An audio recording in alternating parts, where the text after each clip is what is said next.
يحكى أن الياباني كونوسيكا ماتسوشيتا عاش أسوأ طفولة يمر بها أي طفل.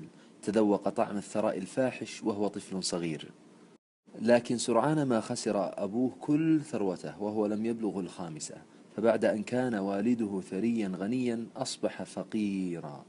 ارتكب الأب أخطاء عملية في تجارته كلفته كل ما يملك، وصادرت الحكومة أمواله ومدخراته، وتوفي والده نتيجة لعدم تحمله تلك الصدمة. انتقل ماتسوشيتا من قصر فاخر إلى شقة ضيقة مع إخوته الثلاثة. كانوا يجدون الطعام يوما ولا يعثرون عليه أياما.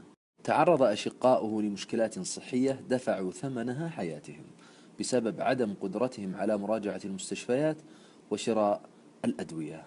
اضطر ماتسوشيتا أن يخرج من المدرسة وهو في سن التاسعة. كان يعمل أي شيء هربا من الموت، ينظف الأحذية ويغسل الملابس، يعتقد أن الموت يلاحقه.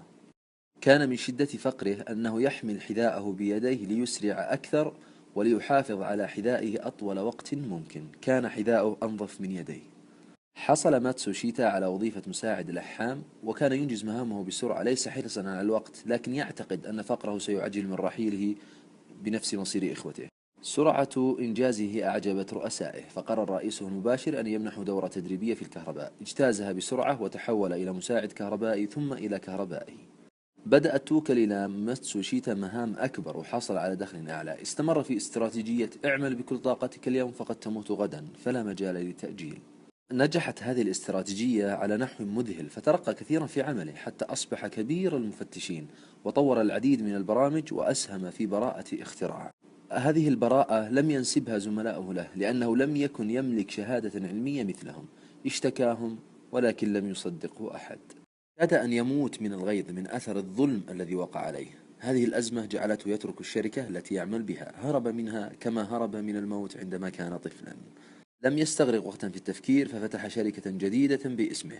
كبرت شركته الشخصية شيئا فشيئا حتى اشتهر بلقب ملك الإرادة والإدارة.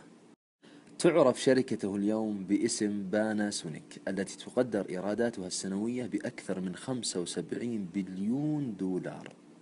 أخيرا، ثق تماما أنه لا يوجد رجل فاشل، ولكن يوجد رجل بدأ من القاع وبقي في القاع. يقول توماس أديسون: الفاشلون هم أناس لم يعرفوا كم كانوا قريبين من النجاح حين توقفوا.